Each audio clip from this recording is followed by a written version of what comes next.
Hey sales leaders, Kristie Jones, Sales Acceleration Group. Here today to make sure that you know how to hire rockstar sales reps.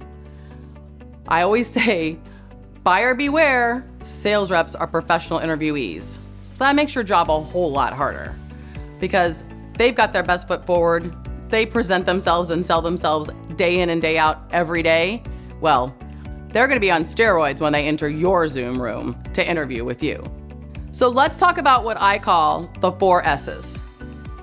Strengths, swim lane, superpower, and secret weapon. We need to build interview questions around these 4. So let's start with the first one. Do the reps that you're interviewing understand what their strengths are? So I ask these basic questions. What is it that you do better than anybody else? What is it that you're really comfortable with? We want to ask a lot of questions around strengths because in some cases, maybe we need to balance out some weaknesses that are already on the team. Again, a good sales rep should be able to whip these off right away. Strengths are not hard to come by. This next one though, may be a little bit harder. I like to ask sales candidates this next question. So what's your swim lane? They're like, what? What do you mean my swim lane? Yeah, I know, you're not Michael Phelps, but you should have a swim lane. Again, stay in your swim lane and you can be successful. So does your job match their swim lane? Let me give you an example. I have a pretty specific swim lane when it comes to sales and sales leadership and sales consulting. I almost exclusively work with early stage startup founders and the companies that they're building out. What does that mean if I really want to define it down a little bit more specifically? I work with companies with $0 to $5 million in revenue. A lot of them have just gotten Series A funding. A lot of them don't even have 2 sales reps on their staff yet. That's my swim lane. I do startups. So, do the candidates that you're interviewing understand what their swim lane is? I think it's really important to understand because if their swim lane doesn't match your position, well, then we've just really set them up to fail and they've set themselves up to fail. Let me give you an example. I was recently interviewing a VP of sales candidate who for the last 6 years has been in AI. Well, it just so happens that the client I'm helping hire for is in HR tech. Seems like we have a swim lane mismatch, right? The fact that he has taken 3 different jobs, all in the AI category, probably means that's his swim lane. It's probably also his passion. It's probably also his strength. So we liked him. We thought he was probably capable. But I think the things that he's chosen to do over the past 3 jobs is a clear indication that he's kind of picked a swim lane and it doesn't really match ours. So ask about their swim lane. This next one's a fun one. Again, always gets some quizzicative looks, sometimes some eye rolls. So I say to them, what's your sales superpower? And they automatically, I know, think about Marvel Comics. They're like, well, I don't fly, I don't have X-ray vision. Yeah, I know, those are your typical superhero superpowers, but I'm talking about the sales superpower that they have. Again, what is it that they do better than the other 90% of reps in your industry or perhaps what could be into your company if they come on board with you? This could be anything from, got really strong negotiation skills, or, you know what, I seem to be able to pull information out of people during discovery that other reps I don't think are getting information about. Could be that they're a really good active listener. They say, hey, listen, I really do enjoy hearing people's stories, talking about their problems, and so I'm a really good active listener. I like to ask really good follow-up questions. Maybe they're a good problem solver, right? Everybody needs those on their team because that's what we're doing all day long, right? We're taking the problem that the prospect or customer has and trying to find a solution for it. In some cases, the solution is your product or service. In other cases, it's not. But either way, we love those people that have strong analytical skills and really are problem solvers. So let's make sure we ask about that sales superpower. If nothing else, it's kind of a good icebreaker. Normally I get a laugh, smile. And you know what? Interviews are tension-filled events, so a little icebreaker never hurt anyone. The last question I like to ask also is a little confusing for candidates, but I'm happy to explain it. When I ask them, so what's your secret weapon? They're like, isn't that the same as superpower? So I was like, well, no, not necessarily. So let me give you an example from my personal life. My superpower is I'm very athletic and I've chosen to play tennis as my competitive sport. But my secret weapon is because long before I played tennis, I was a competitive racquetball player. And so I have slice forehand. So my superpower is I have a good knack with racket sports, I'm athletic, so my superpower is probably athleticism and just my prior experience with racket sports. But my secret weapon? How do I know it's my secret weapon? Well, my opponents tell me on a regular basis. They get irritated, they get frustrated, they want to know what is that? So my slice forehand is my secret weapon. It's what I pull out when I need a point. When I'm down in a match, 4-2, I know that I can count on my secret weapon. And I know that I need to put it in play. Why? I know it frustrates my opponents. They tell me so. So I need to make sure I do that when the chips are down and I need a point or two. So ask your candidates, what's their secret weapon? What is it that they pull out that's never expected that gets them to close that deal, close it sooner, close it for more revenue?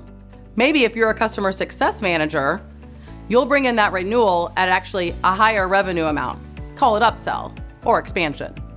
So let's go over those again. We want to make sure that they know what their strengths are and can articulate those to you. What's their special swim lane? Where is it that they've kind of started to get a groove? How about their sales superpower? That's always a fun question, but it's also an important and necessary one. And then, do they have a secret weapon? Something that they pull out of their back pocket when the chips are down in the 11th hour and they really need to close the deal? I think it's important for you to understand that as well. Now let's talk about traits. What are the traits that you think a rockstar sales rep needs to have? Let's start by talking about my favorite, confidence. A rockstar sales rep is confident. They feel good about their ability. They know that they can provide value to you, your company, prospects, and maybe even their coworkers. How do you tell if they're confident? You know what? They look you in the eye. They have a firm grip when they shake your hand. They're happy to tell a story. Sometimes it's actually self-deprecating. That's when you really know that they've got confidence. Here's another rockstar sales trait that I think is super important: discipline. Oh boy, do lots of sales reps lack discipline. This one, frankly, makes my head spin off, makes me crazy. You know how important it is for sales reps to be disciplined in their approach, process, and strategy. What's the number one thing that we lack discipline in? Yup, you guessed it, prospecting. The red-headed sales stepchild. I can't tell you how many times that people have missed their quota because they were not disciplined enough to prospect consistently, to fill their pipeline so that they would have enough deals in their pipeline to hit quota. Discipline is something that can't be taught. It truly is an intrinsic trait. So you need to build some interview questions around that. So what could we ask? Here's a question that I like to ask.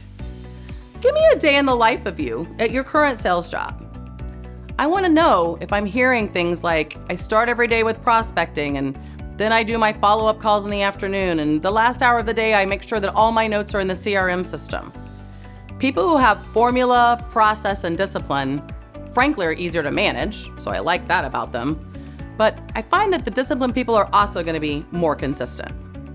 Here's another important trait, and one that we don't always ask about: grit and resilience. Why are grit and resilience important traits that you want to make sure you identify in your rockstar sales rep? Well, sales is a high rejection sport. So if you're not gritty or resilient, boy howdy, you're going to probably go through a lot of wine at the end of every day. We definitely want to make sure that we've got gritty sales reps. We want to make sure that they can bounce back from rejection. We want to make sure that if they get hung up on the phone, that maybe they take a walk around the block, but come back down and get back on the phone. They have to get back on the horse all the time, regularly, daily, weekly, monthly, quarterly. There's so much rejection in sales that we need to know that they're going to be able to bounce back and have resilience. Here's another trait that kind of goes hand in hand with that. How about a positive outlook? The glass really does have to be half full. You have to believe that you're going to be successful. You're going to believe that if you do the right things and you are disciplined in your approach, that positive things will happen. Here's the Kristieism for this. Do the right things and the right things will happen. So what are those right things for them? Some of the things that we've already talked about, but do they know what the right things are?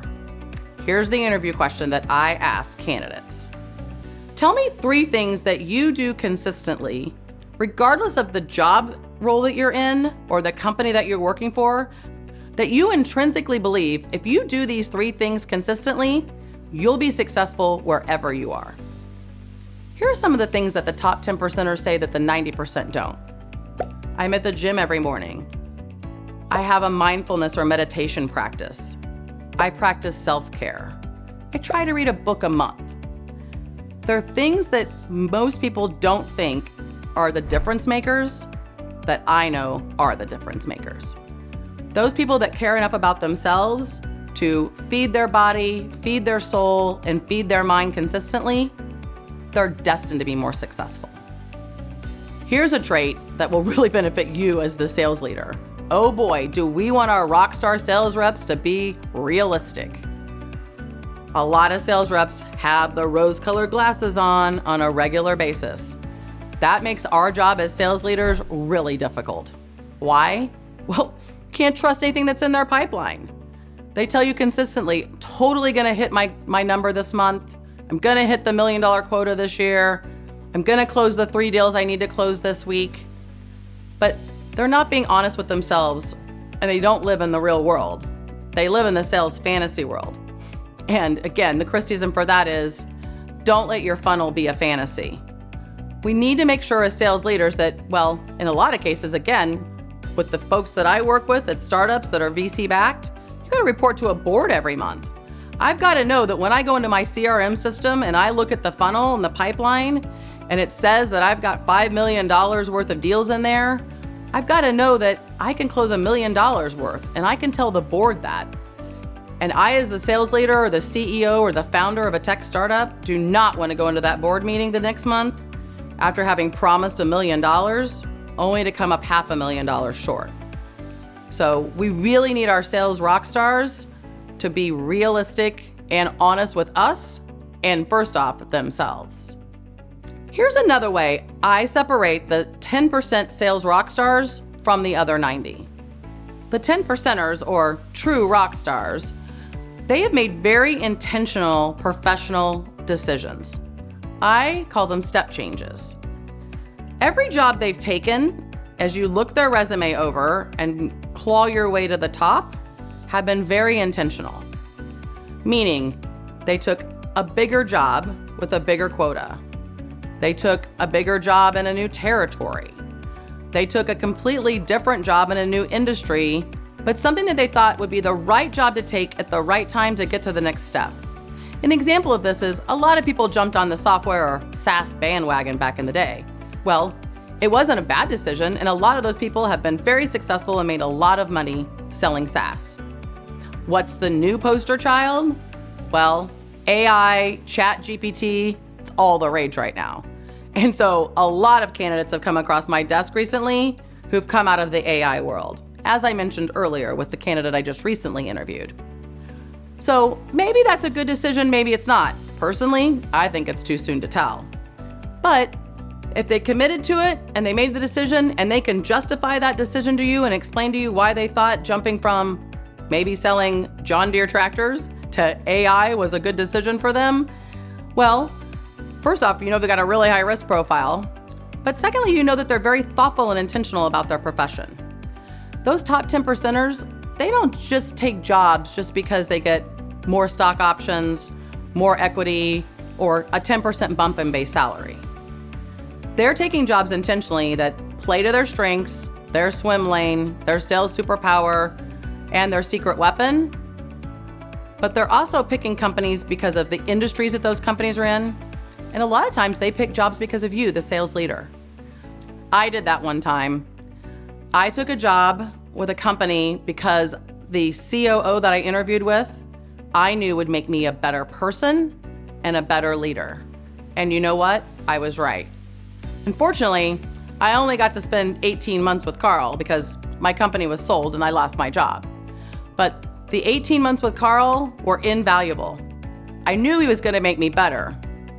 But the day I got proof that that was actually the case was the day he showed up in my doorway after I just had a really great day the day before. My sales team had killed it. Numbers were off the chart.